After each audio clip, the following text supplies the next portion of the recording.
going after the Stardust then, are you? Which one of these two lucky souls is going with you?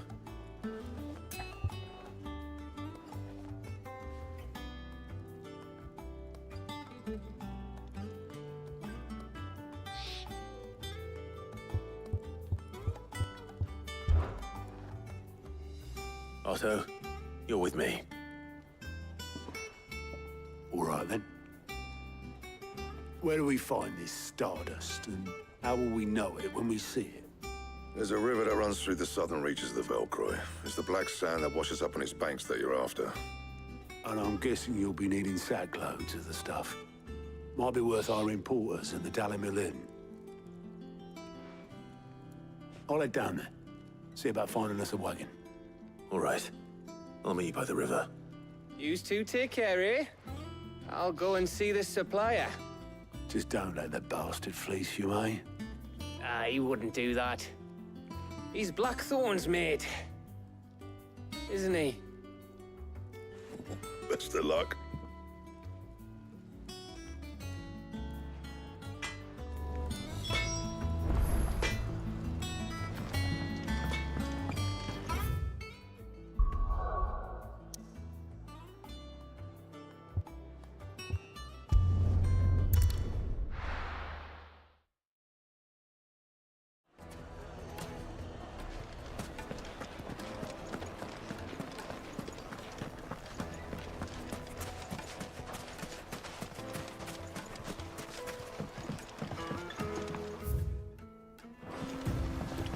Looks like I found the river. Now where's Otto?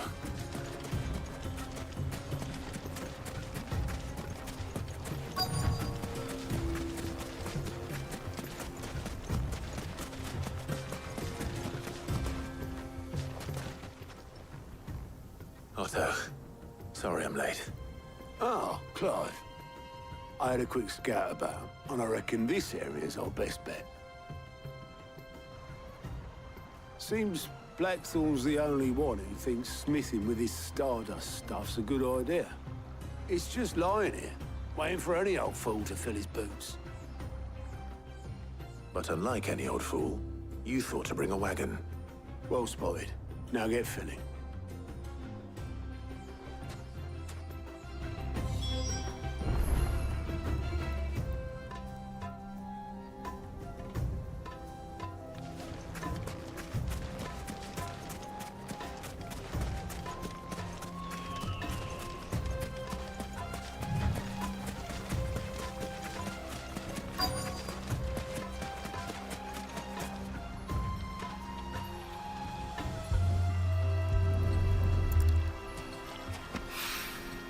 So this is Stardust. It just looks like black sand to me.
Faster!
Thanks, Gal.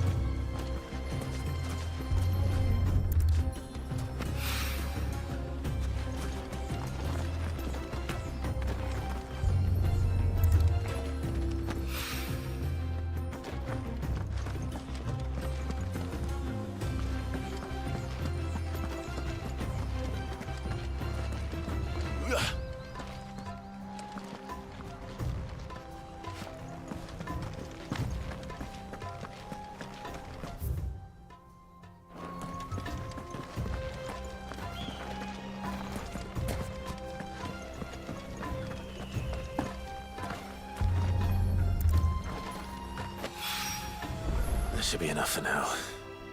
Let's see how Otto's getting on.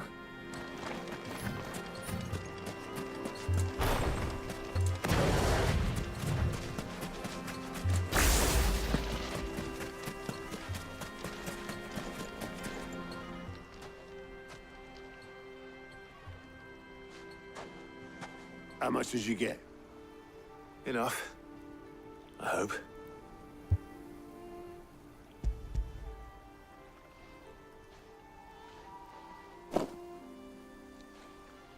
More than me. Put it all together and I can't see Blackthorn complaining. Much. Here, Clive. Do you fancy a walk?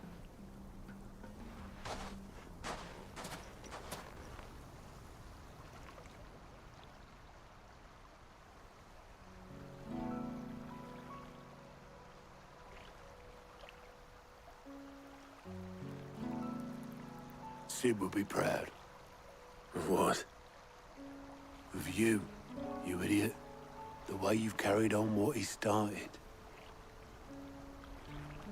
When we first met, I had you down as a spoilt little puppy who enjoyed nothing more than biting the hand that fed you. But 5 years on, you're the one doing the feeding. So thanks for proving me wrong. You weren't wrong. But I changed. Thanks to Sid. And thanks to you. When I suggested taking on his name, you were the first to back me. And if you hadn't, no one else would have. I couldn't have done any of this without you, Otto. Yo, give over. You're making me blush. All I did was choose hope over despair. I gave you a chance, yes, but you're the one who took it. You took a rabble of homeless, hopeless outcasts and put them back on their feet. Gave them something worth fighting for, just like the old Sid did.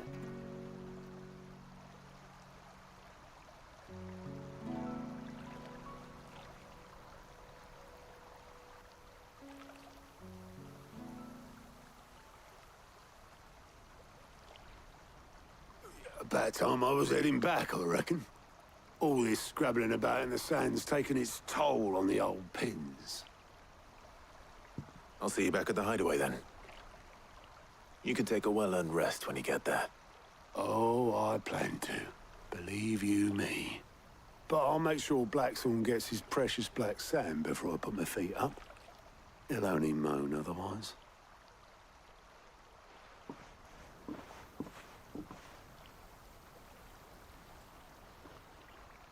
Right. Ready to go home, boy?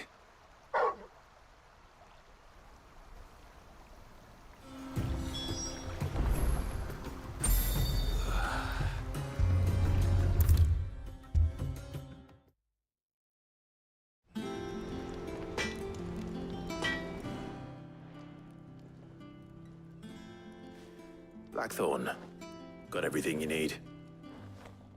Yeah. Yeah, I do. Cheers for the stardust. Should be enough to be getting on with. Nice to get out and about for once. Let's do it again sometime, eh? I'll make a start on putting this thermal plating together then. It'll take some time, mind. So if you've got other things to be getting on with, I could do without you breathing down my neck. Thank you, Blackthorn. I'll let Mid know construction's underway.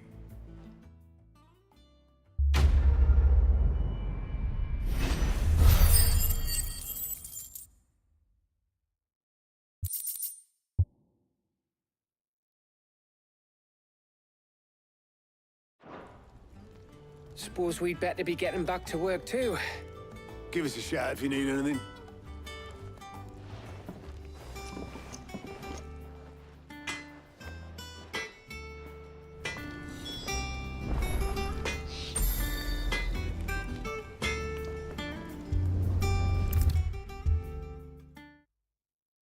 If I don't come up with something soon. You'll be pleased to hear that Blackthorn started work on the plating. Excellent. 1 down, 2 to go. So, what's next? The helm, of course. For this, we'll be repurposing fallen scrap. Salvage from the ruins? I thought that material was all but impossible to work. Ah, but we don't have to. I'm sorry. Just so happens there's one particular ruin that's broken into exactly the right shape and size pieces for what we need. What's the name back there? I'll give you all the details. What's her name? Right.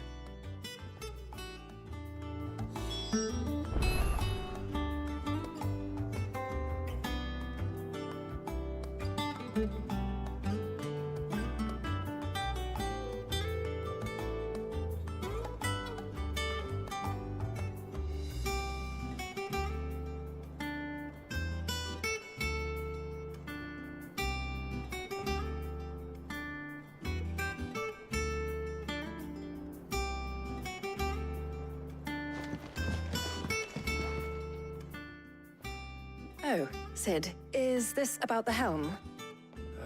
Yes. Mid said I should speak with you. I'll show you the plans then.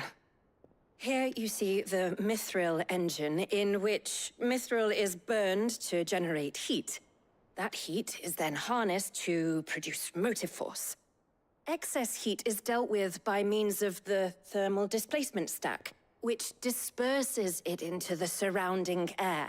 Now, were we to rely on thermal plating alone to achieve this effect, the rate of excess heat buildup would far exceed the displacement coefficient of the plating. In other words, the reactor would overheat and eventually explode. This is where the helm comes in.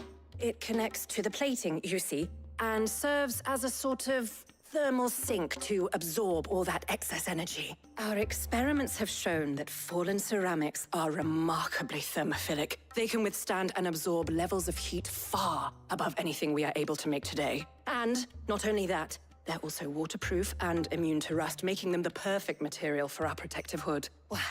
If sea or rainwater were to enter the reactor proper, it would vaporize instantly.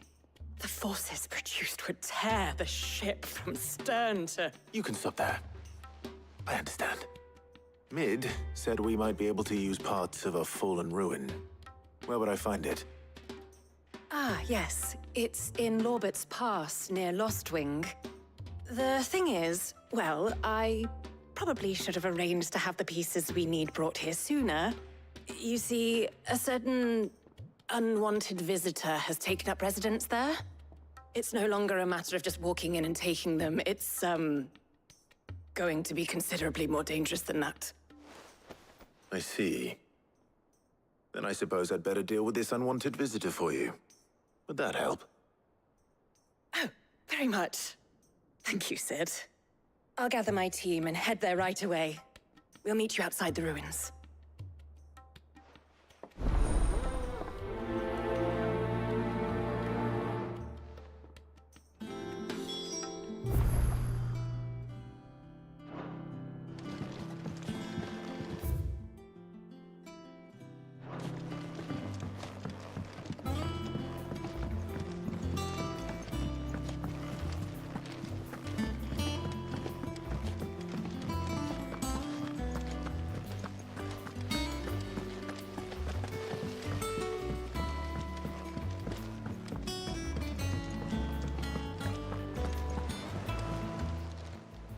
Welcome to the Patron's Whisper. Come to claim your just desserts.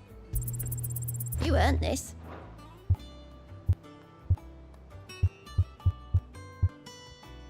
Best of luck out there, Sid.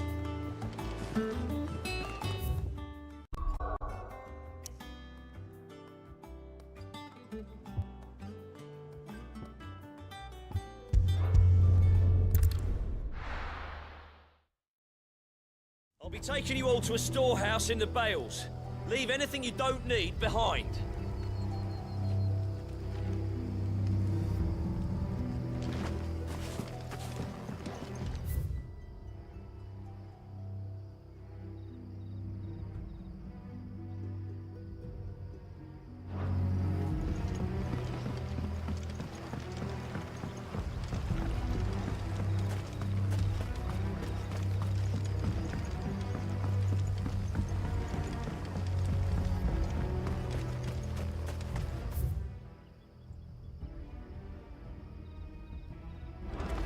If you're ready, leave at once.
Oh, there you are, Sid. Thanks so much for coming. The, ruins are just over there, as is the creature I told you about, I'd imagine. Would you mind? Of course. I'll be right back.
Anybody home?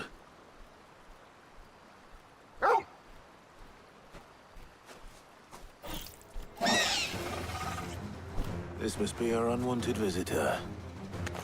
Time to go.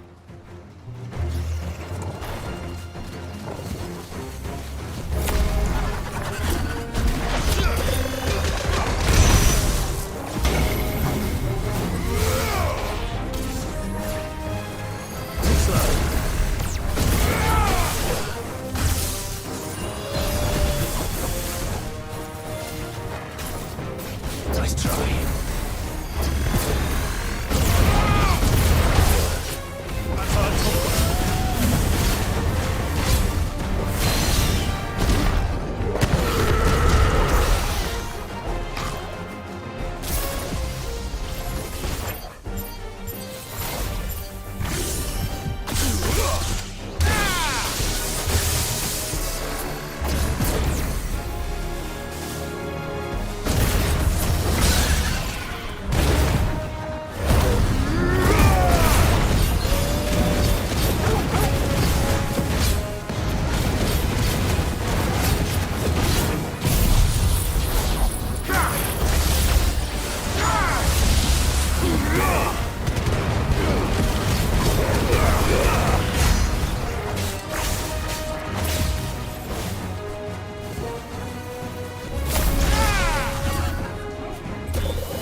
Anybody home?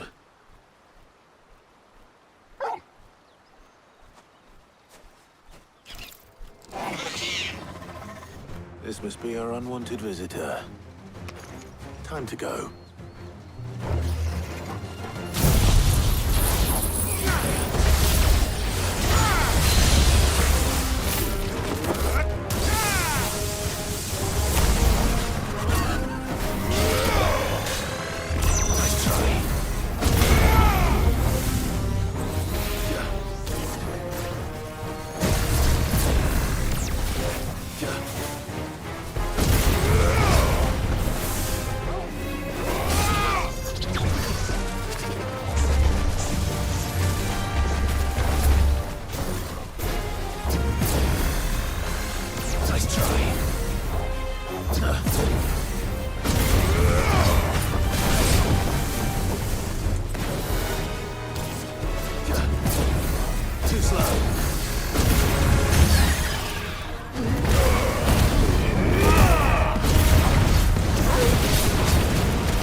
The things I do for you, Mid.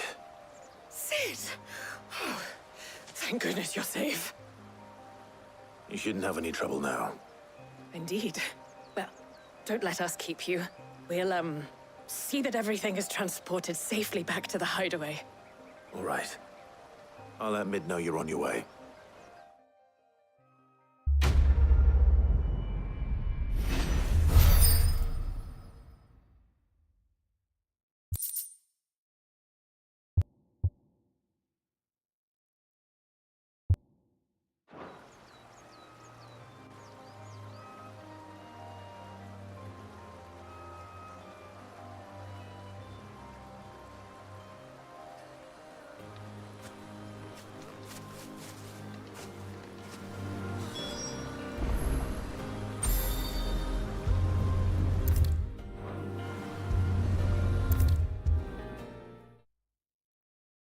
If I don't come up to it soon.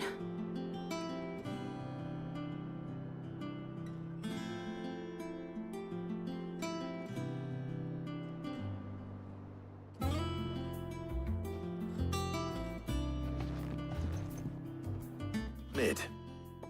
Helena has recovered the material for the helm. She'll be along shortly. Excellent. Another job well done. And just one remaining. Right. Right, the shielding. This one's a bit of a bugger. How so? The plating's enough to stop the engines going pop, but those things will still be spitting out enough fire to set the rest of the ship ablaze. Which is why you need proper shielding. A prison for the dragon's breath that's blazing away inside.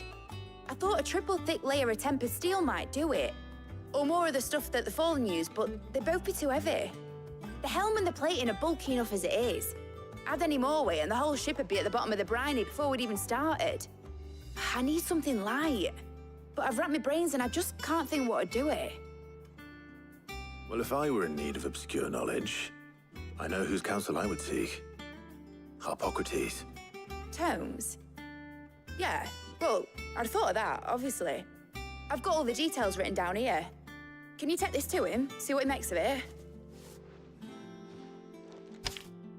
Right away.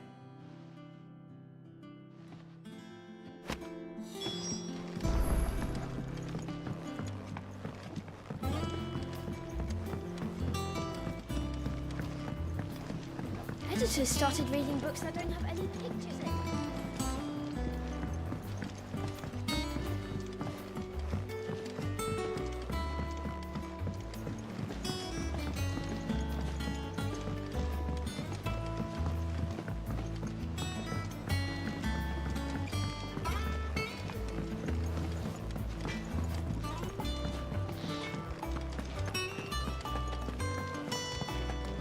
Thanks to Sid, the man.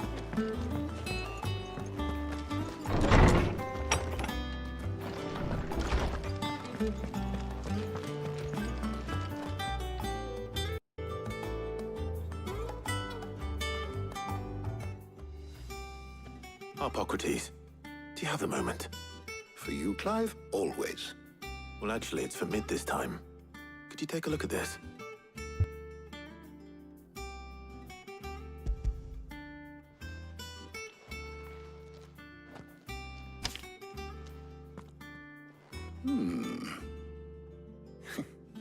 Shielding for a mithril engine? Whatever will that girl think of next? And what are these notes around the edges? She has some specific requirements for the materials. The shielding needs to be able to resist extreme heat on the inside, and yet remain cool enough on the outside not to set the ship alight, while also being light enough not to sink it. As you can imagine, she's struggling to find anything that meets her needs. I see. I wondered if you might know of a solution, or if you might be able to search the records for one. Perhaps it is not a different material she requires, but a different approach. What do you mean? Consider the lake we have made our home. Its blighted waters eat away far more quickly than fresh water or even brine, at timber and steel alike. And yet, we have made a home here from those very materials nonetheless. We have. but Bardolph must varnish every board twice over to keep it from rotting. And Obelus complains that without a constant supply of... pitch. I see. Early Gregorian histories speak of a preparation known as moon dew. It is said to be able to resist even the most ferocious flames. Before the dragoons tamed the worms and wyverns of the realm, nobles would daub their castle walls with it in order to guard against dragon fire. So if we could recreate it... It might be applied to some material or other in order to provide the protection Mid requires. As to how best to apply it and to what material, perhaps Bardolph and Obelus might be of assistance. I shall speak to them and see what wisdom they might have to offer. If you would be so kind as to procure the necessary ingredients, I shall discuss the specifics of how it might be most effectively put to use with our two friends. The knowledge of the past may yet prove useful to we of the modern era. Thank you, Hippocrates. And since you're asking others to help you, perhaps I should too.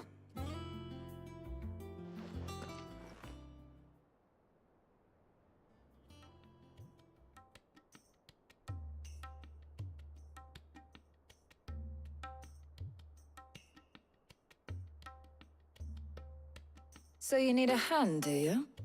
We do. I'll be heading to market for the ingredients we need. I could do with some help. And some company, too. The other can assist me in researching how best to prepare the shielding itself. Can we count on your aid? Always. Well, if Jill's game. Thank you.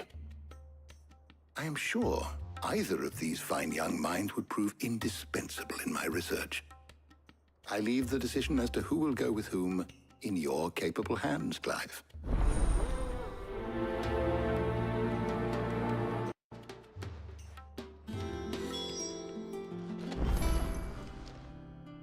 So, Clive, you made your decision? Who will accompany you on your little excursion?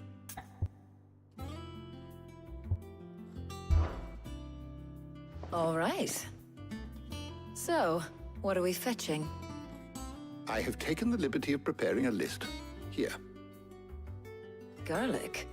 Conch shells? Are you sure this is the right list? Looks like the ingredients for someone's supper.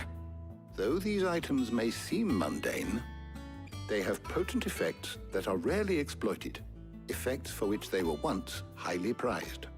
So much so, in fact, that they were harvested almost to extinction, hence moon dews having fallen from favor. Now, of course, they can be obtained with ease.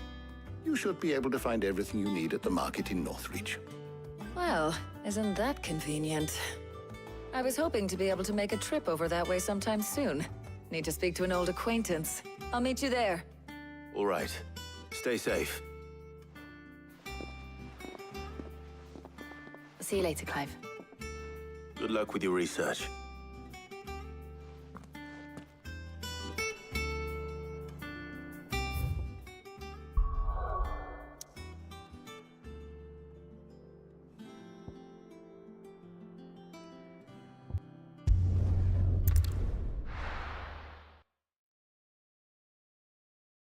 Now, where's Taya?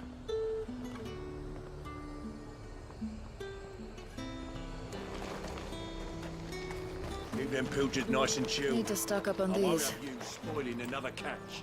There you are, Taya. Ah, and there you are. We shouldn't have any problems finding what we need in a place like this. But if time is of the essence, perhaps we should split up. Take a few items each. All right. What should I look for? Let's see now. Why don't you take the garlic and the pepio nuts? Meet me by the gate when you've got them.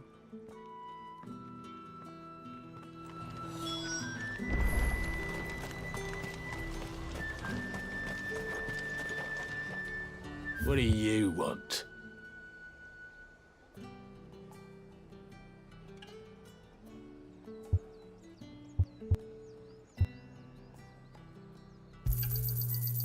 If that's what you want.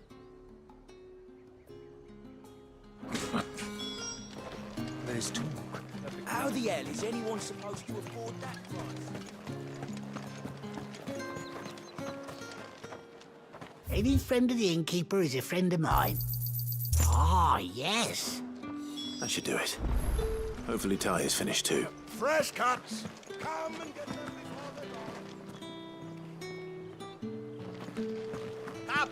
You'll not find a bruised pippin in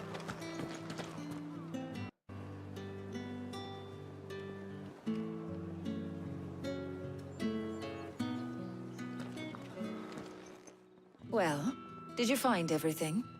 I did. Here.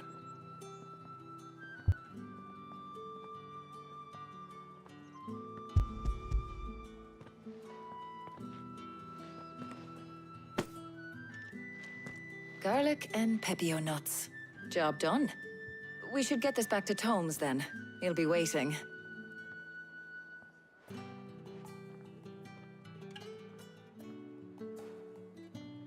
But we're not in too much of a rush, are we? Quick chat.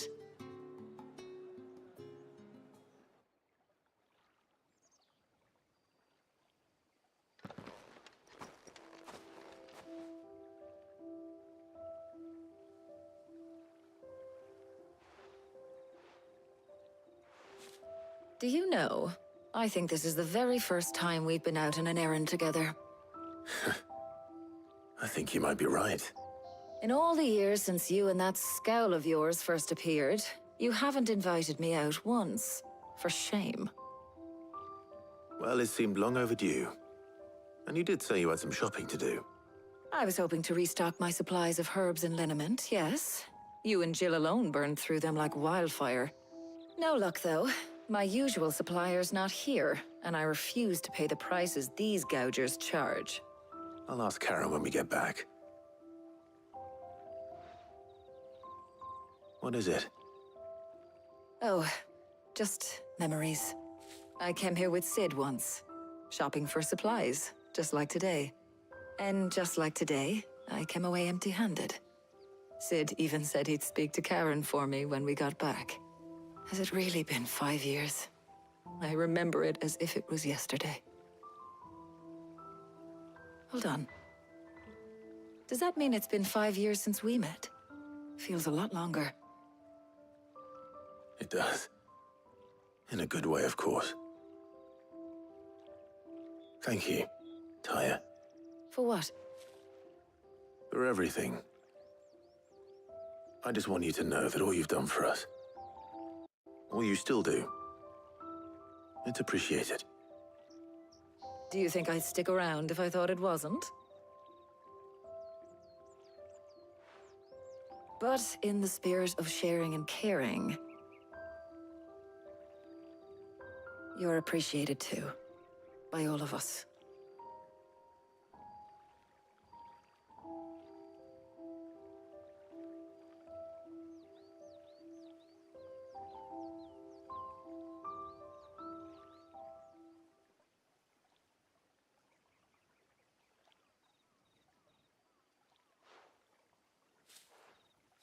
Well, I think we've tarried long enough. I ought to get these ingredients back to Tomes so he can make up this concoction of his. I'll meet you back at the hideaway, all right? All right. And thanks again. I heard you the first time.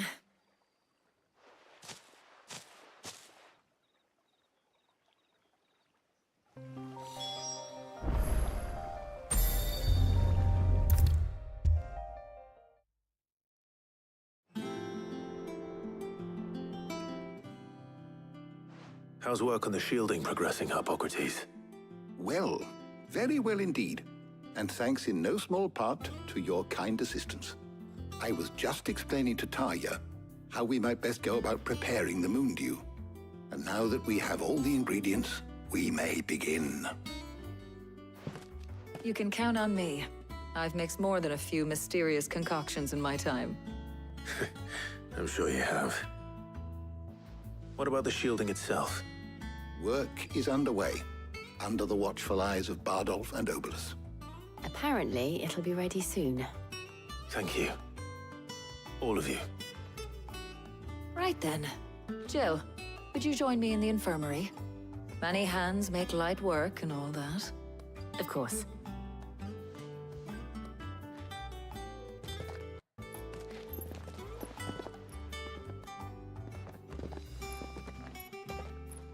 Oh, and Clive. It was good to talk. We should do it again sometime. It appears our work here is almost at an end. A shame. I was enjoying playing the man of action for once. When both the shielding and the moondew are ready, it will merely be a matter of applying the one to the other. Followed by a rigorous process of testing and retesting, of course. Perhaps someone ought to warn young Mid of that. Leave it to me. Thank you, Hippocrates.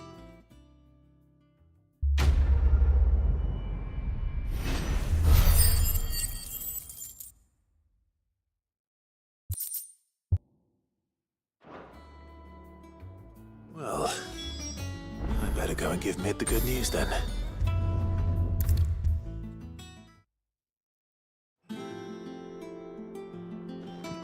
Sorry to keep you waiting, Mid. But you'll be pleased to know that work on the shielding is underway. You found something for it? In a manner of speaking, Hippocrates knew of a substance that's highly resistant to heat. A coating that should provide the protection you need. He's supervising the construction and testing of the shielding as we speak. Brilliant! I knew you wouldn't let me down. Don't thank me. I'm just the errand boy. Right then, better start working out how to bolt all these bits together. To the Black Hammer!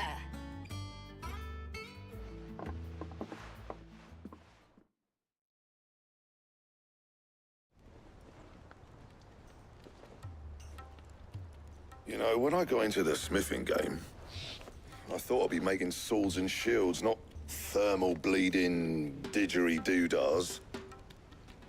Displacement stacks. Same difference. Whatever you call it, I ain't putting it together in here. It's cramped enough as it is. Let's take this outside. Mid, you get all the parts lined up on the deck. I'll take care of the rest. On my way! Oh, and bring me the biggest hammer you can find. This is gonna require some precision walloping.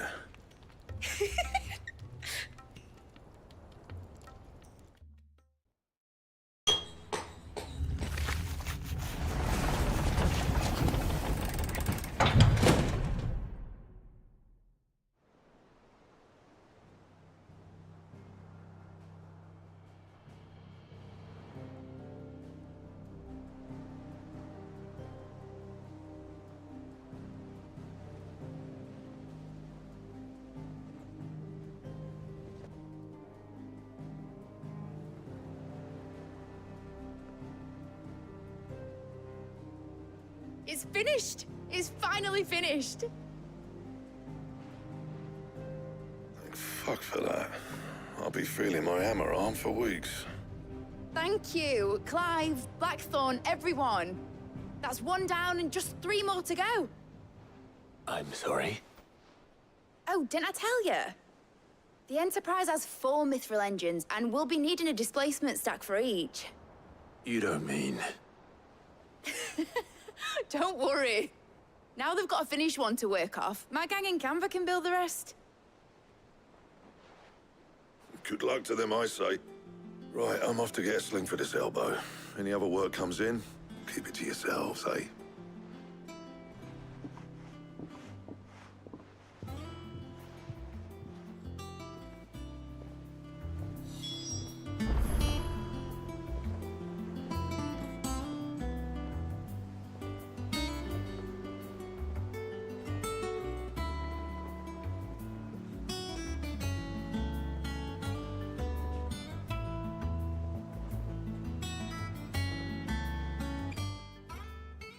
What's the matter? Nothing. Just daydreaming. Thinking about the Enterprise sailing off over the horizon to shores unknown, searching for a land untouched by the Blight, just like me and my dad planned. So if the worst came to the worst and every scrap of soil in the Twins turned black, we might still have a chance. That's what she was meant to be. You see, one last chance just in case we needed it. But now she's so close to being finished, I've realized I don't want it to be that. I don't want it to be just a lifeboat for us to cling to if things get desperate. I want people to sail a border by choice, not from the lack of it. In a world where we're not just trying to survive, but where we can actually live. I'm working on that. And I'll do everything I can to get you what you want. Don't you always? All right. My mind's made up. As soon as the Enterprise is fit to sail, I'm putting her under your command. Sod our plans, I'm trusting in yours. Are you sure about this? Something tells me it's what my dad would have wanted. He'd be proud of you. You were gonna visit his grave, weren't you? I was. And you can come too now the little project is finished. Right. There's just one thing I need to finish up first. Won't be a mo. All right. I'll let Otto know you're coming. Meet us in the mess when you're ready. Aye, aye, Captain.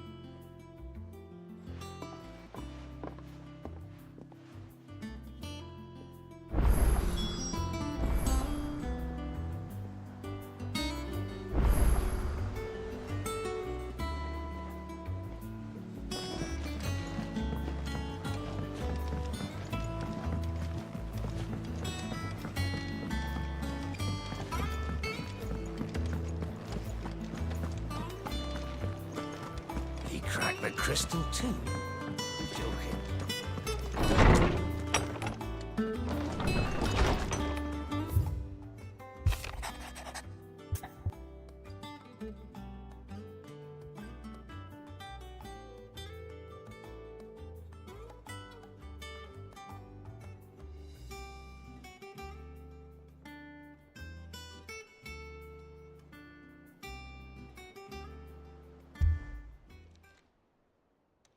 Hopefully it's nothing. But I should speak to Blackthorn just in case.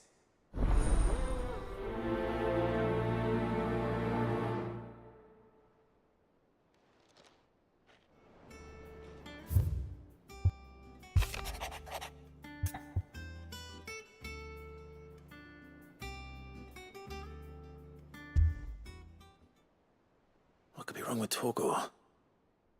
He seemed well enough when I last saw him.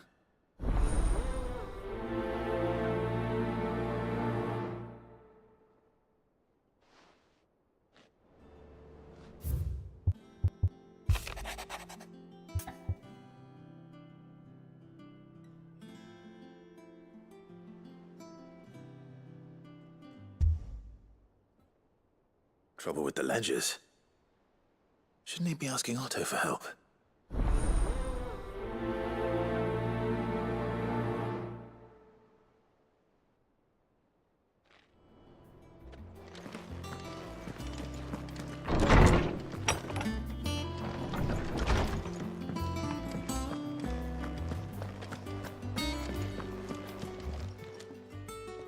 I got your note. You think something's wrong with Torgor? So you can read. Congratulations. But I didn't say I were wrong with him. I said something weren't right. He's not been eating me treats. He used to love cracking the bones from Molly's boiled brown, but now he won't so much as look at them. Didn't like him. Which is why I'm of a mind that his mind's on something else. You've not been working him too hard, have you? No harder than usual. Is that it, boy? Do you need a rest? What was it you said he was? A frost wolf? That's what the lawsman seems to think. Then maybe this all has something to do with whatever it is that's woken inside him. I suppose things have been different since Rosalith. Perhaps Hippocrates knows something. Instead of everything, you mean? Perhaps.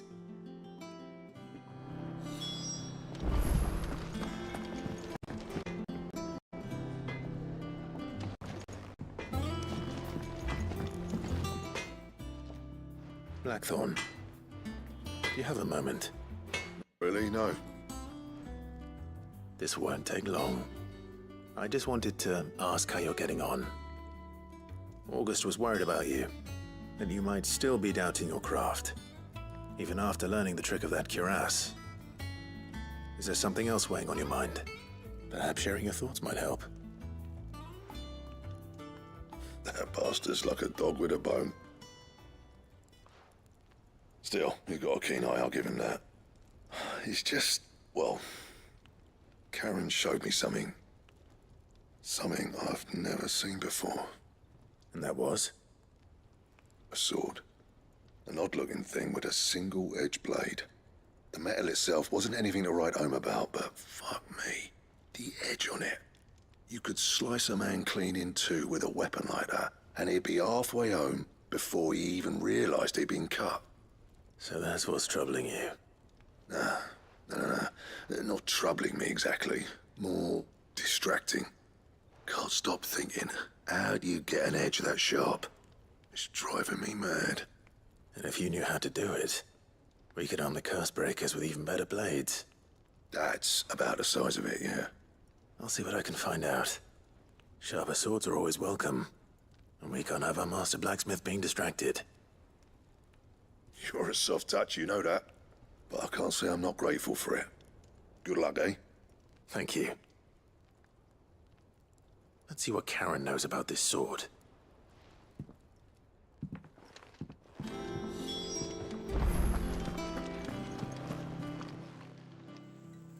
You're looking well, Karen. What do you want? Out with it. I want to know about the sword you showed Blackthorn. Single-edged and extremely sharp. Running around after him again, are you? I suppose I am, yes. But I need to help him find out how to work an edge like that. It's driving him to distraction. Little wonder, I suppose. There's not many like that make it as far as the twins, and those that do go straight into private collections.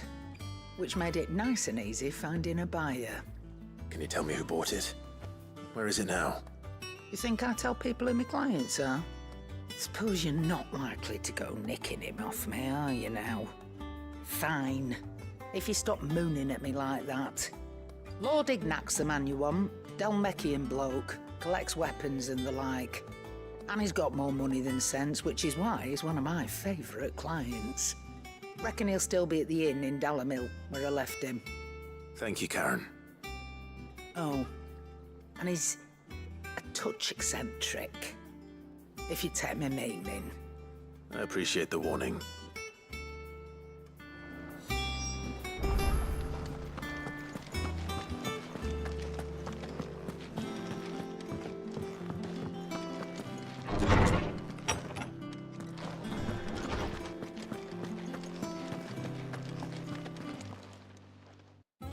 Lawsman, I need to ask you about Torgal. Something's not right with him. He isn't ill, is he? I don't think so. But according to Lady Karen, he seems to have lost his appetite, which is certainly a new development.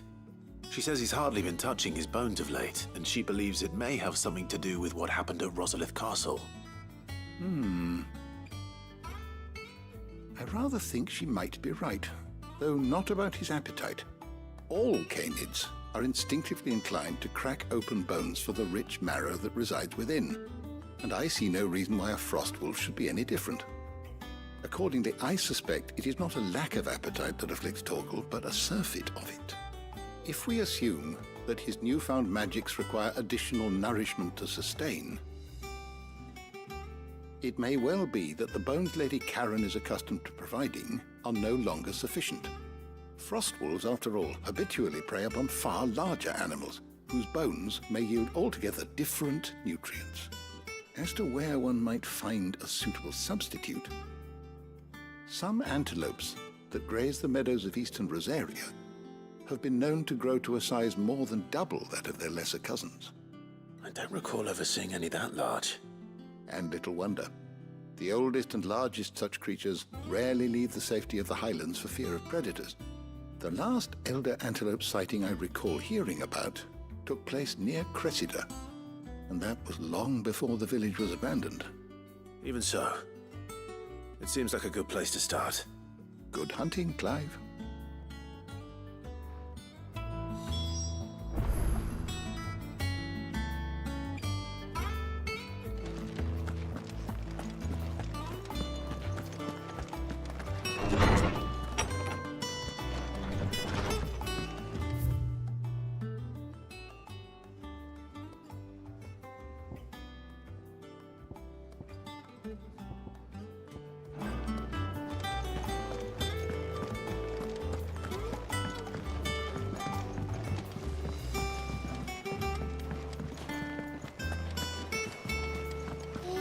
the thing Tomes helped? Mid told me she was building a ship.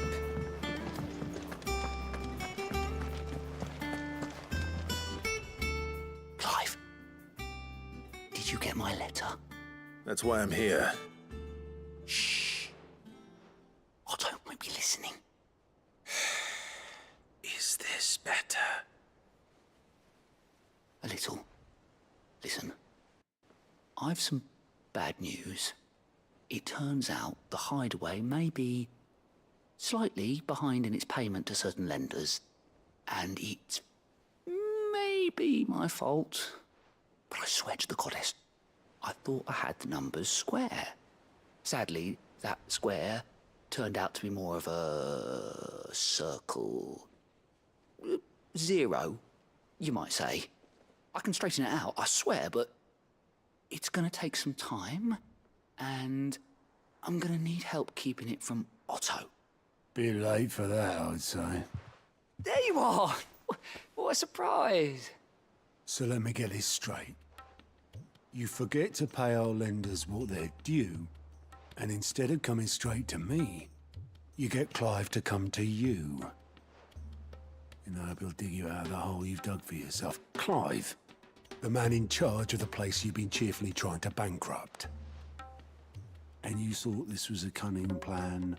Why? Well, who needs paying? Oh, just Martha. And the dame. And, well, Lady Karen. But only 500 talents. We owe 3 of our most trusted friends 5 million gil. Each. 5 million each. They lent us the bulk of the money we used to rebuild the Hideaway, you see, and, well, I must have made some sort of oversight. Those ledgers were my responsibility, and it was my decision to entrust them to you. This is my fault. Do we have that much to hand? I can always ask my uncle. No, we don't. And no, you won't. We've lightened Lord Rosfield's purse enough. After the king's ransom we had off him, he deserves better than to see our begging bowl. Besides, we'll need to learn to stand on our own if we're gonna make this work. All right. But that doesn't mean you have to shoulder the burden yourself. Is there anything I can do to help? There might be. How'd you fancy taking these to Martha and the dame? Rocks. Rocks, he says. Worth 1,000 talents apiece, these are. A little something Sid and I set aside for when times got lean. And I reckon 15 million in overdue debt probably qualifies. I just hope our associates' eyes are a bit more discerning than yours. I'm sure there will be. Should be me making the rounds, really. But you know how it is with this place. Orders to bark, arses to wipe, and all that. I know. Which is why I don't mind going in your place. Go. Do you know why I only gave Master Clive here 2 star rubies? Because you'd rather Lady Karen killed me. Because I'd rather Lady Karen killed you. Yes. Well, I suppose this is goodbye then. Don't worry. I'm sure Karen will understand. Really? Do you think so? No, I don't.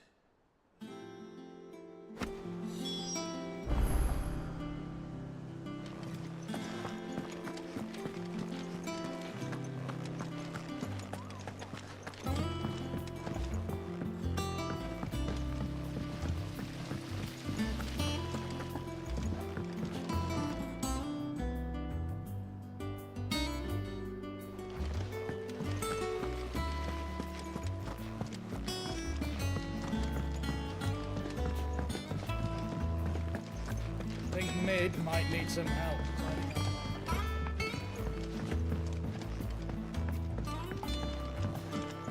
Well, that's it. Here, Sid. Reckon you might be just the man to help me out of a bit of bother, if you've a mind to. Let's hear it. Well, it's about this alembic the chief's got me making. Lovely bit of kit it is. Bung in a solution you want splitting, and it will separate it out, just like that. Problem is, it won't always get rid of all the impurities. And with some of the stuff we need it for, that ain't good enough. Which is why I've been looking for something to filter the liquid we'll be cooking off. And that's where I was hoping you could help me out. I imagine Ty could get some use out of this alembic too.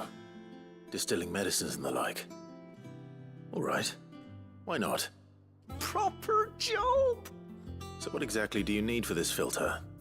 Nothing but bomb ash'll do, says the chief. Gave me a sample she'd obtained from the university stores. Couldn't believe my eyes. You pour the blackest blight water through it, and it comes out clear as a mountain stream. So, I did a bit of reading about where I might be able to get hold of some. And do you know what I found out? It's only the blimmin' bones of a bomb king. They leave them behind when they die, see? I take it that's where I come in. If you wouldn't mind. I saw a billet on the hunt board for one just the other day. Would have gone myself, but, well, fighting dirty great balls of flame ain't exactly my forte. You, on the other hand... All right. I'll see what I can do. Thank you kindly. And good hunting, eh?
People take notice of wealthy men. Shouldn't be too hard to track down Karen's collector. The St. Drake's Fang is gone. The whole Mother Crystal gone. What are we gonna do?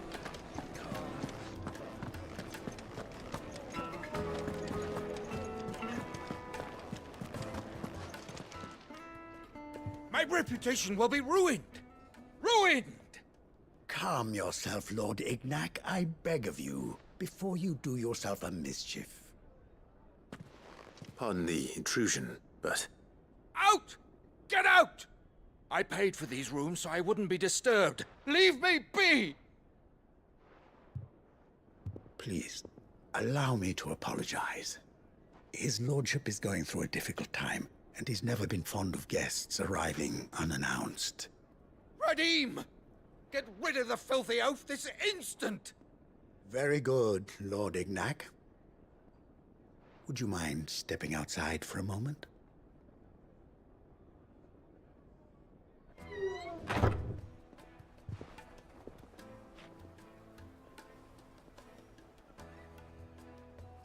I'm sorry if I've caused you any trouble. That? No. That's just how his lordship is.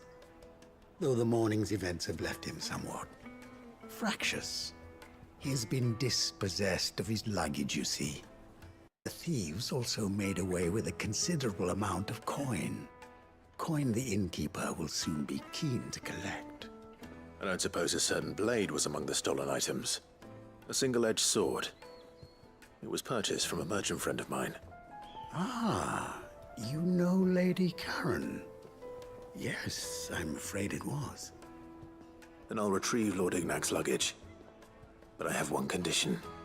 You have but to state it. You are welcome to anything that is within my power to grant. I want an audience with Lord Ignac. A few minutes should be enough. Then I'll be on my way. A condition I would be a fool to refuse. Of course, you shall have your audience. I don't suppose you saw where the thieves went. I did not, no. Though some discreet inquiries made on his lordship's behalf mean that I know where you might find them. The bandit's bed.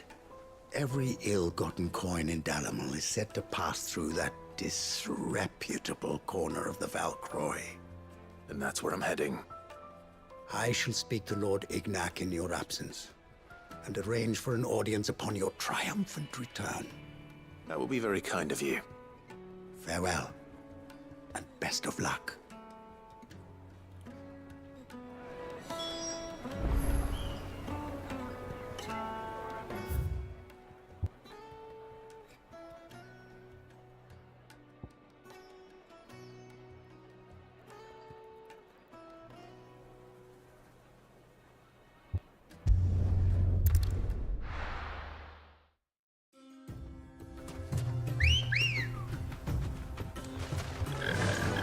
Fly, Ambrosia.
got company!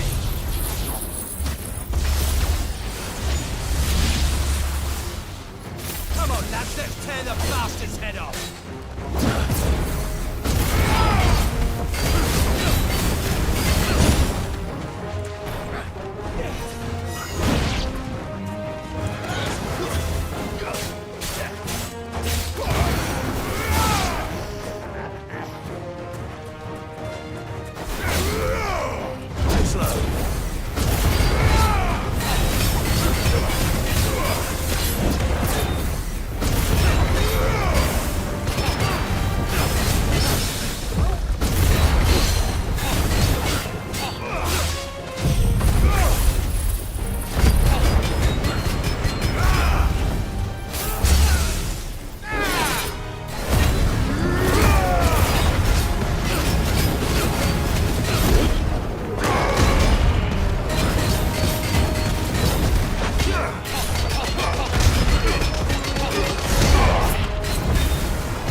This must be Ignac's luggage.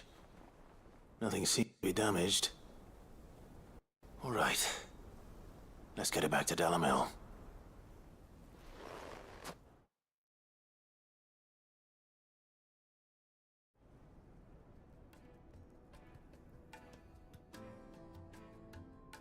I hear I have you to thank for the return of my effects. What shall I call you, my good man? Wyvern. Glad to make your acquaintance. A formidable name indeed. Well, Wyvern, I appear to be in your debt. Redeem here tells me you wished for an audience. Is that all? A few moments of your time should suffice, yes. You're a peculiar fellow, Wyvern. All right, speak. Master Wyvern was wondering if you could tell him about a certain single-edged sword you recently acquired. Oh, a true work of art, that one. Karen drove me hard on the price, but I would have sold her Radim here to get my hands on that sword. It was made in the Outer Isles, far beyond the Twins, and is used exclusively by the practitioners of a unique school of swordsmanship. They believe no combat should ever exceed a single strike, and hone their blades to such perfection that none ever does. Each sword is made for that one perfect stroke, and for that stroke only. They crack upon a second blow. There's a brutal sort of beauty to it, really. But how do they hone such an edge? Fine question. Why, they use a whetstone, of course. Whetstones, rather. A whole array of them, ranging from the coarse to the fine. 10,000 licks with the sharpening stone, then 10,000 more. But it is the final stone which lends the blade its legendary sharpness. A mineral quite foreign to this great realm of ours. And that is the key. The secret ingredient. Wyvern, it occurs to me that my little lecture is hardly equal to services rendered. Take this, together with my regards. The very stone of which I spoke, far rarer among collectors than even the blade itself, and a far more fitting payment. Thank you. Pardon the intrusion, my lordship. However, it is long past time we prepared ourselves to depart. So it is. I am locked in bitter competition with a rival collector of curiosities. I am one step ahead of the unscrupulous scoundrel, but he is hard at my heels. And there are many other collectors out there. Too many to count, but only one do I consider my nemesis. Lord Byron Rosfield, and is a perennial thorn in my side. I can imagine. Farewell, Wyvern. May our paths cross again. Radim, we mustn't dawdle.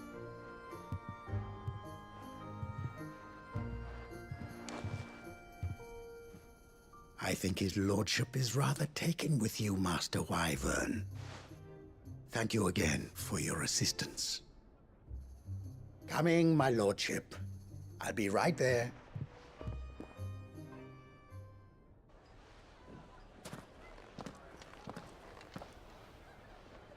Trust Uncle Byron to find such an interesting rival. Now, let's see what Blackthorn makes of this whetstone, shall we?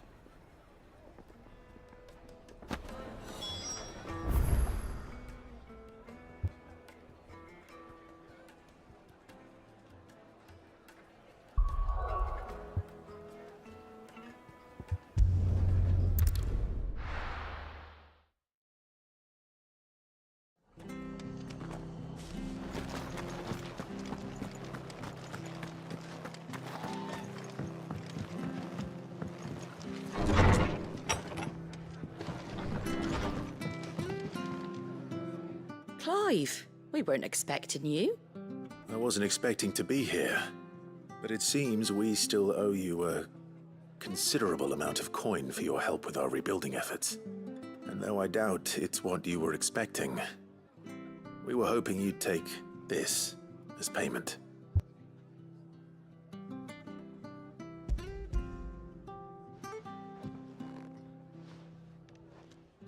A star ruby?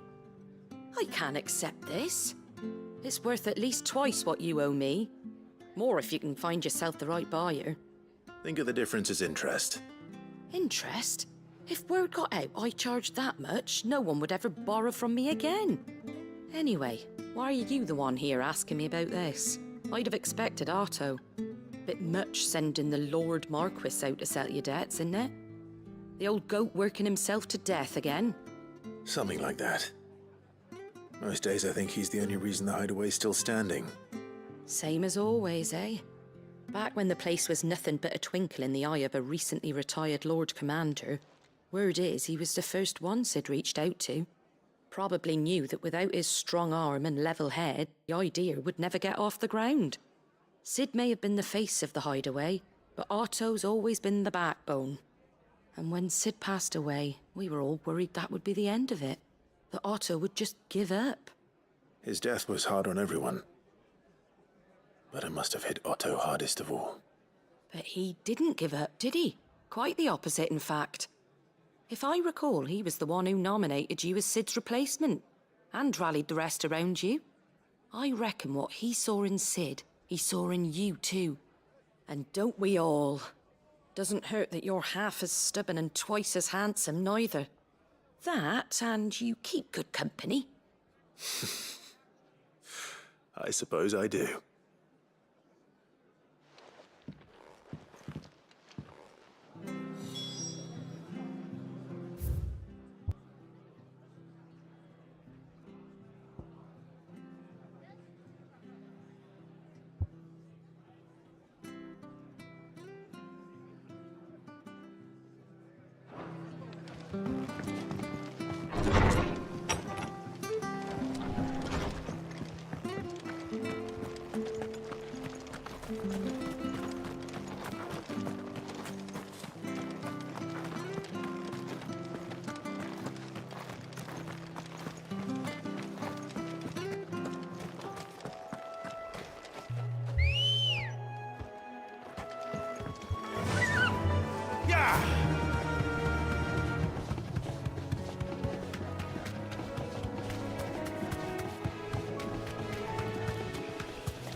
certainly quiet. If I were a giant antelope, it would seem like just the place.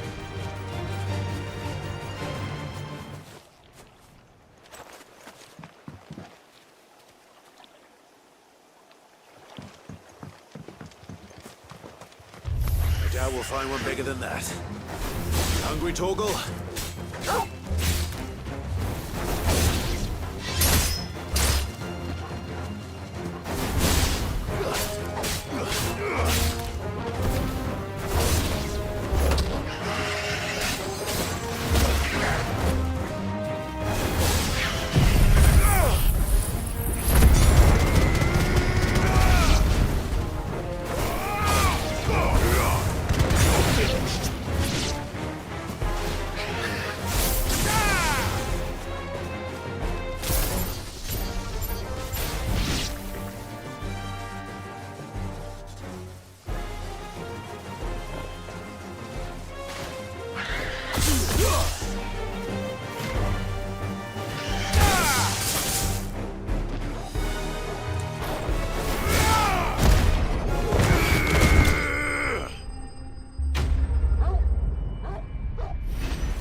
Now,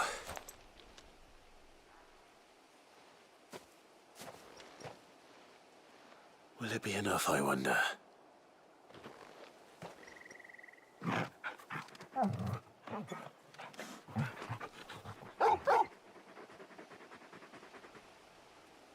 I say that answers my question, which means we owe the lawsmen our thanks.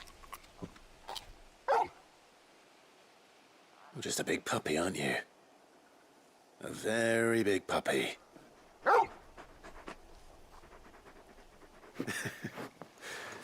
You do know you can take that with you, Torgal. Lady Karen will be relieved to hear you've got your appetite back. Come on, boy.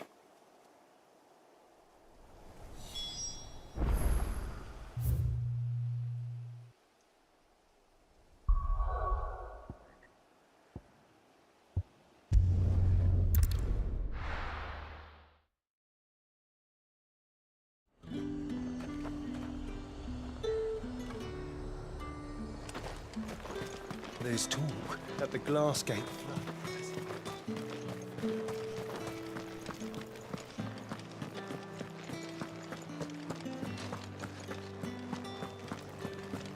Did you hear? The gates to heaven. I want to see you. It's all right. I'll be waiting.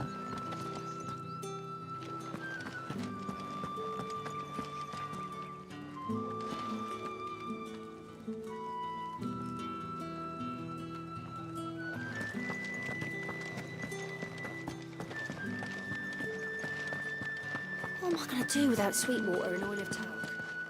Still. Milady, I come bearing gifts. Gifts? Whatever is the occasion.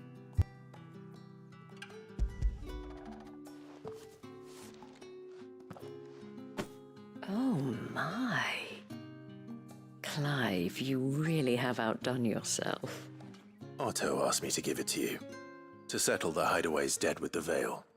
And to compensate you for the time it took us to do so. You disappoint me, Clive. I thought you might finally be warming to me. Tell Otto he can keep his baubles.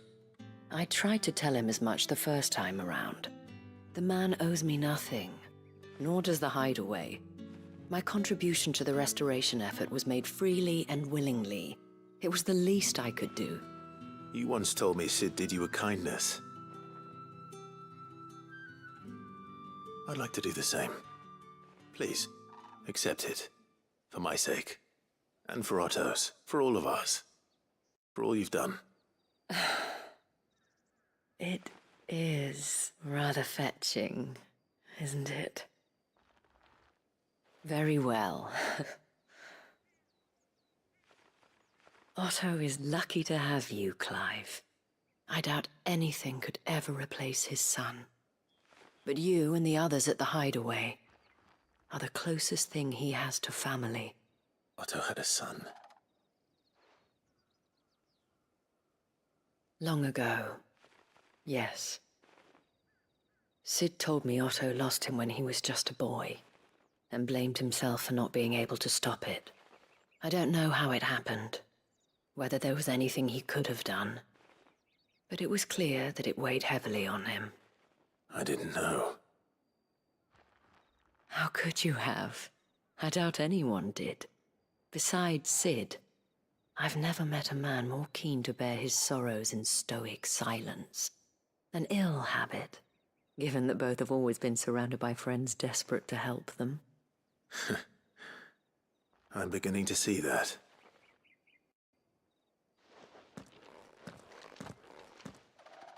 Go will want to know the stones were delivered, if he's still with us.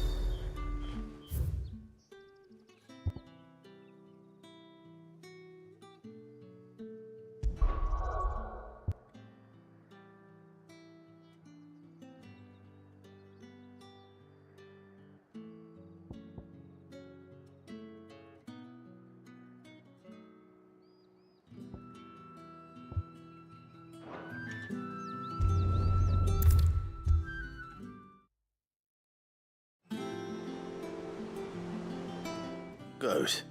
Still alive, I see. So Lady Karen accepted the ruby. Ah, about that. I tried my best, but she was just too stubborn to take it.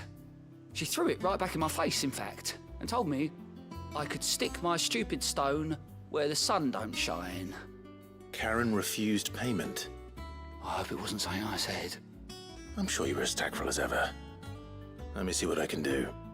Oh, wonderful. I hope you have better luck than I did.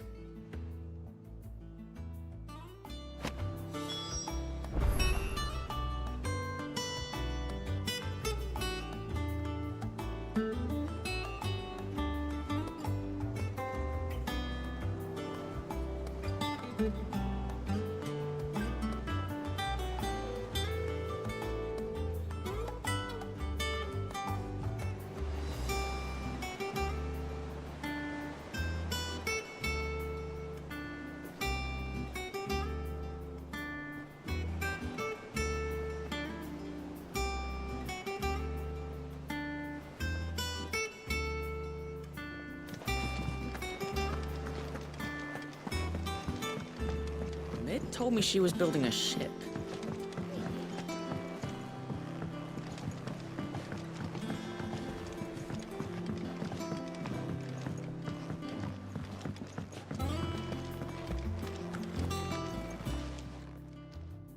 Lady Karen, Goad tells me you weren't happy with our offer. Would you prefer the debt was repaid in coin? What debt? I don't recall lending any of you lot me hard-earned gil. I may have tossed a talent or two in the Hideaway's coffers, but those were donations, and you can hardly call it charity if you go asking for it back. Of course not. But one good turn deserves another. And our circumstances have changed. Surely you wouldn't shun the gratitude of a pauper who happened to have become a prince. Oh, so you're a prince now, are you? Fine. But I'm selling it and taking what I'm owed, then you're getting the rest whether you like it or not.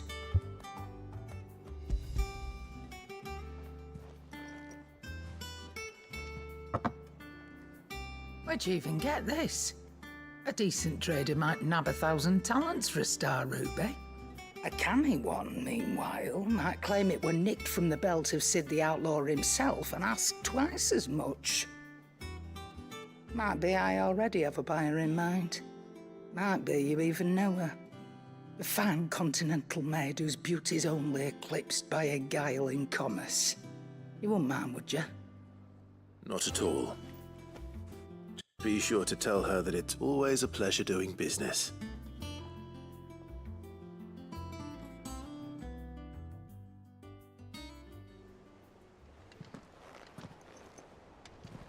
I hear you ended up delivering all 3 stones.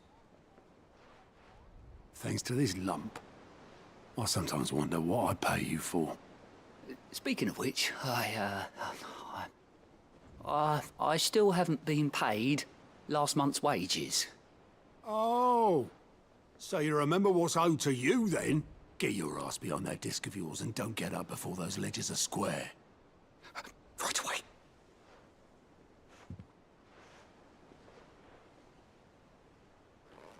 I've seen that before. Yeah. Plenty of times. It was the only goblet Sid ever used. Either out of habit, or because the filthy sod couldn't be bothered to find a clean one. I knew so little about him. Like most people. Martha and the Dame both seem to have fond memories of him. I bet they do. How long did you know Sid before he... Before he died. 20 summers, give or take. Back in the day, I was a purser on a trade ship, which is where I met him. He bought passage to... I forget where. And having nothing better to do on the long nights, we set up drinking island rum till the morning bell dragged me back to my duties. Quit my post not long after that, on account of making a fine maiden's belly fat. But me and Sid stayed close, promising we'd one day sail the seas again. That was before fate stepped in and said she was having none of it. The magic woke inside my son soon after his first name day, and there was no hiding his knack. Couldn't you and your family have...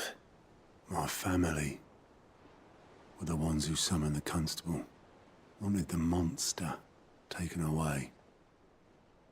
I couldn't turn my back on him, forget what I felt, and I couldn't for the life of me understand how they could.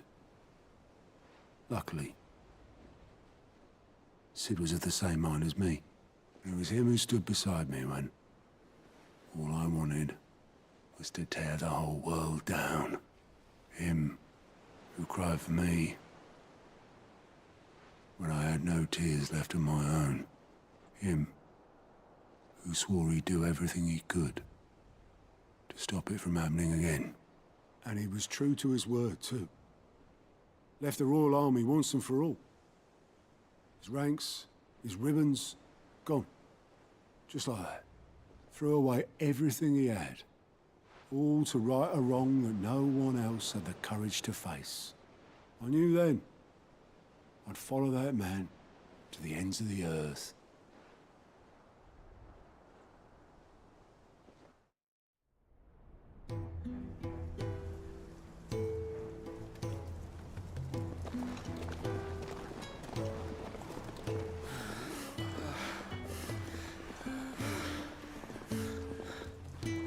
He was always too clever for his own good, was Sid. Saw the world for what it really was, while the rest of us were content to go along with the lie we were shown. And it can't have been easy, bearing that burden alone.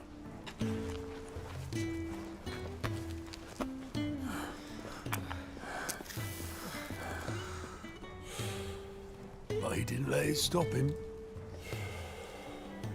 He never lost faith in what he believed was right. And that gave us faith in him. Faith he'd steer us true. So I swore to myself that I'd always be right behind him, ready to catch the stubborn sod, if ever he should fall. But I couldn't even do that.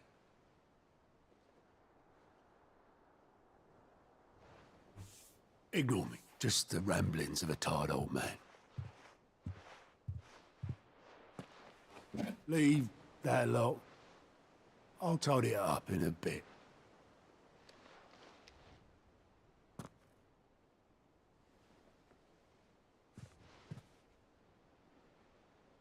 This is Sid's handwriting.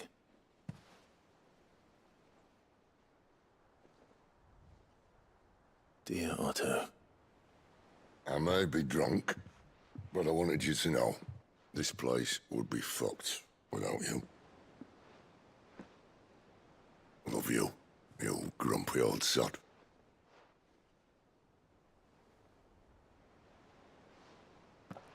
This note. Hmm? What about it?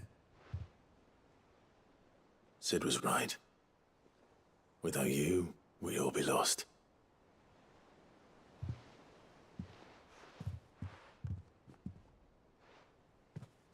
He should have bloody well said so then. Just once. Before he went. But then, why would he? Him, or anyone?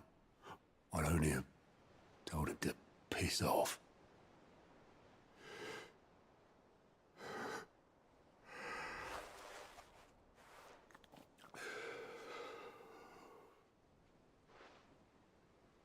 You're wrong, though. Both of you. It was never just me keeping the hideaway afloat. It was all of us. I just shoved people in the right direction, and I barely seem to be able to do that anymore.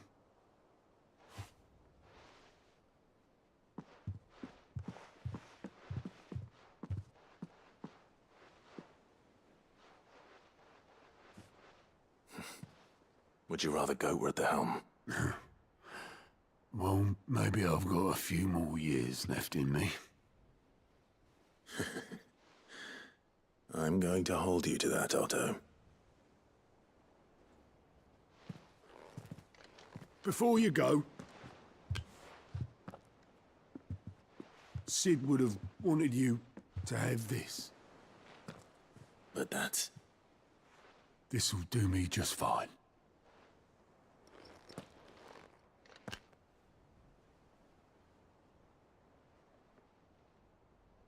Thanks for the ray of sunshine. I'll see if I can't pay you back. Already have.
Let's go.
can walk from here.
Your reign is over.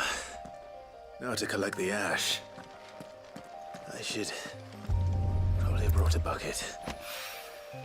This looks like the stuff. Let's see if there's any more.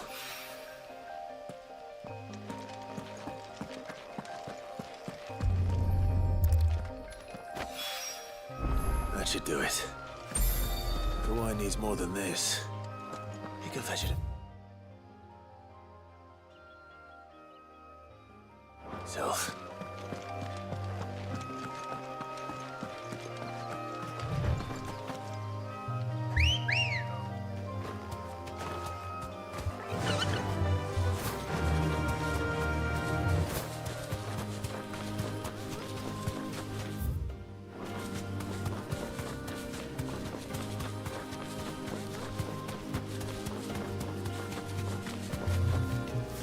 to the stables, girl.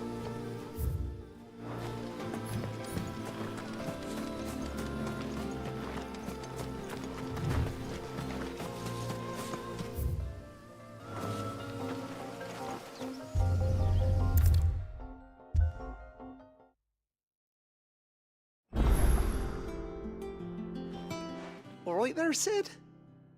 How's that hunt for the bomb ash going? I have it here.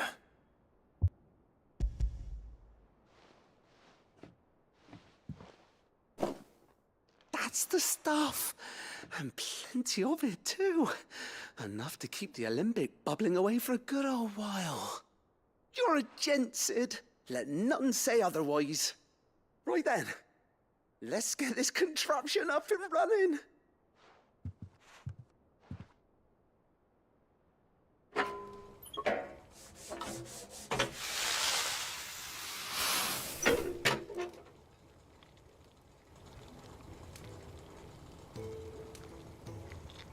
There we have it. The Telemon Alembic. And it works just like the chief said it would. Very impressive. Says the man who cut down a burning boulder. Speaking of which, I still haven't returned the favor. There's no need.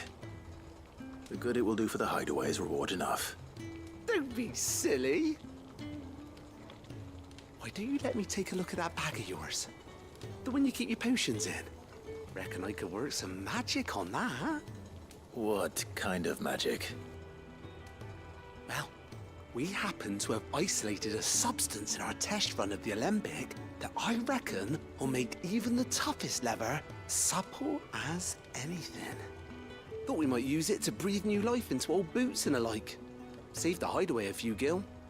But I reckon if we slap a bit on your bag, it'll loosen it up enough for you to squeeze in a bottle or two more. Well, it can't hurt to try, I suppose. That's the spirit. Leave it with me. I'll only be a mo.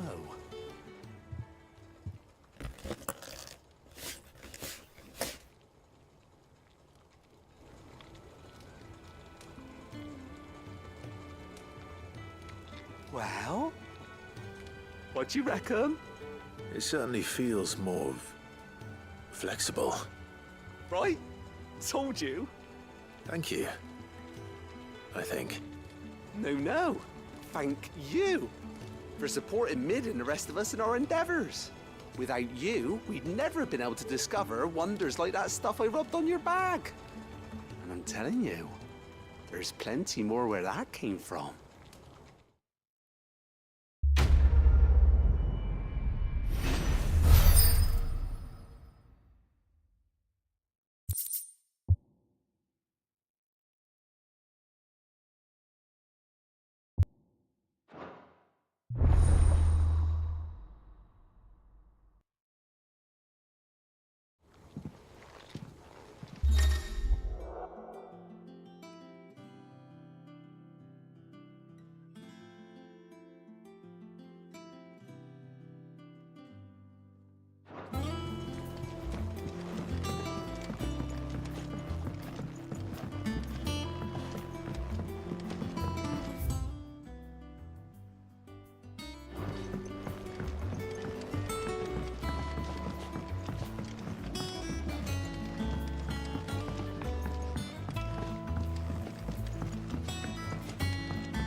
I went up to give some greens to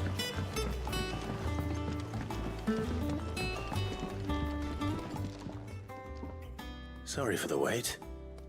But hopefully you'll agree it was worth it. You learned something about that sword then? I did better than that.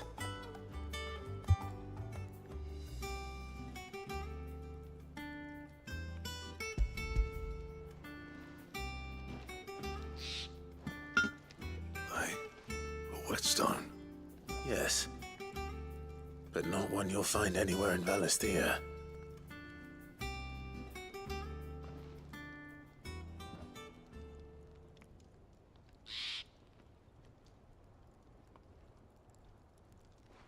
No wonder I couldn't get the same finish on the grinding wheel. One hit and all done, eh? Might not be so bad if all you ever fought were duels. But good luck on the battlefield.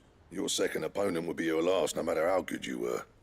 Even so, is there some way it could be used to give the curse breakers an edge? I think so, yeah.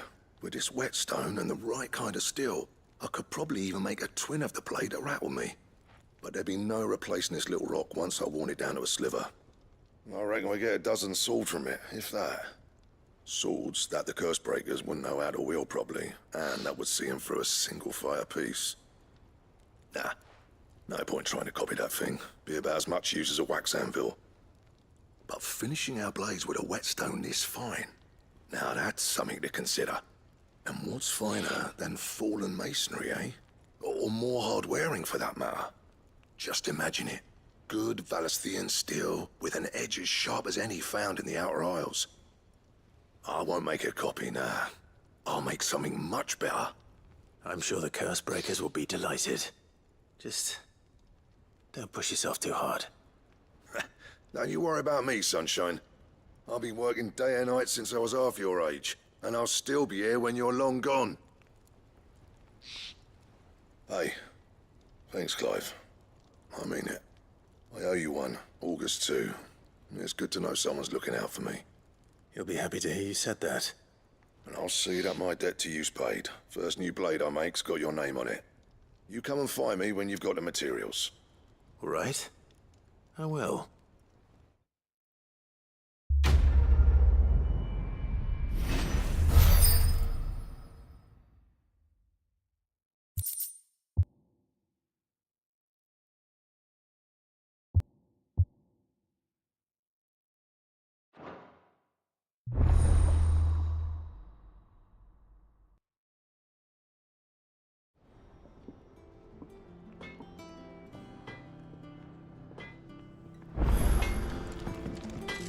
Clive?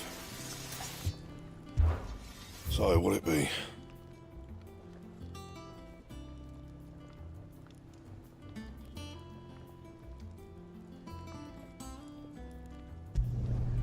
Not bad, if I do say so myself.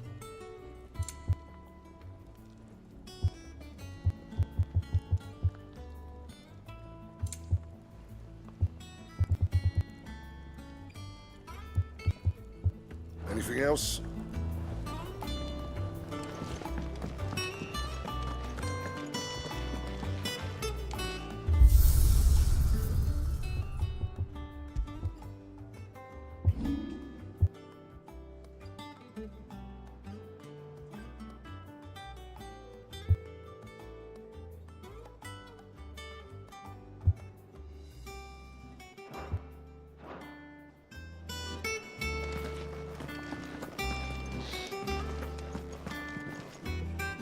I noticed you and Torgal had gone off somewhere. Take him for a walk, did you? You could say that.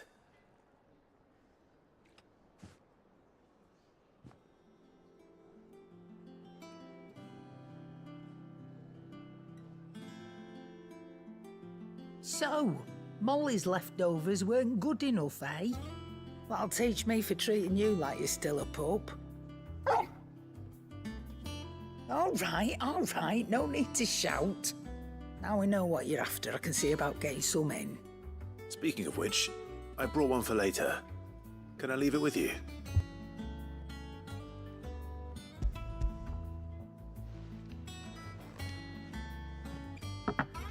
You can, eh? I'm nice like that. In return, you can thank Tomes for me. The bloody know-it-all. I was just on my way to see him.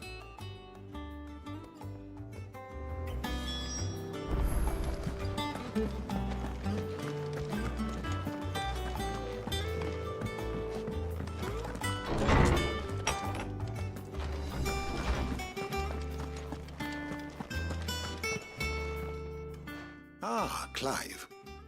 Were you able to locate your quarry? We were indeed, Lawsman.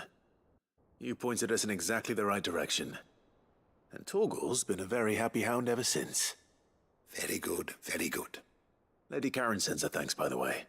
for your part in solving the mystery. Ah. But that reminds me. After your last visit, I found myself pondering Torgal's talents. Do you recall our conversation concerning Lady Jill's role in Torgal's transformation? About how she somehow woke the power within him. Precisely that. A reasonable conclusion, I thought. But one which raised certain questions in my mind. You see, the Fenrir of legend served Shiva and Shiva alone. And while the powers attributed to him are certainly impressive, the records imply they are somewhat different in nature to those you described Torgal as having used. What are you suggesting? That Torgal may be the beneficiary of more than one icon's power. Consider that in addition to Lady Jill, he has served as a loyal companion to you, your brother, and even the late Cid. In short, the icons hitherto near at hand, or should I say at paw, have been diverse and plenty, and that number has only grown as the realm's dominance have fallen to your sword. One can but speculate as to how all of this has affected Torgal. He has seemed more fierce of late. And if I am not mistaken, he will grow fiercer still. We are fortunate indeed to be able to count him amongst our allies and not our adversaries. Oh, he's more than an ally. He's a friend.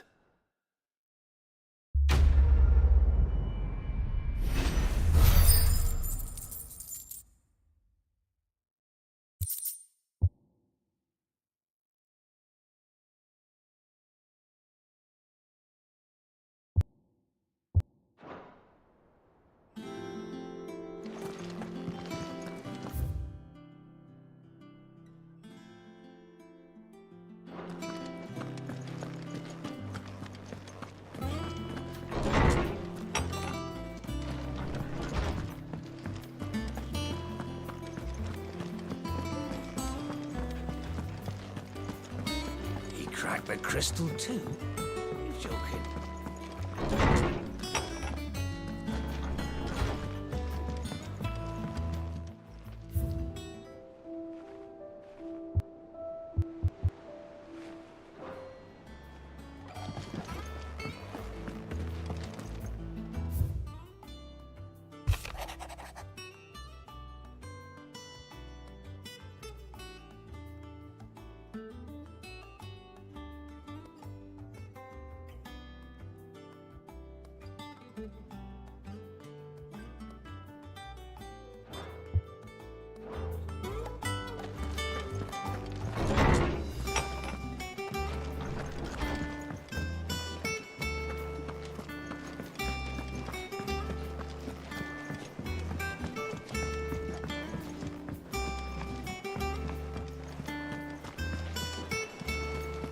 Is that the thing Tomes helped?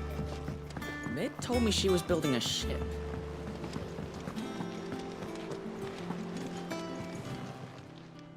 Welcome to the Patron's Whisper. All yours. Best of luck out there, Cid.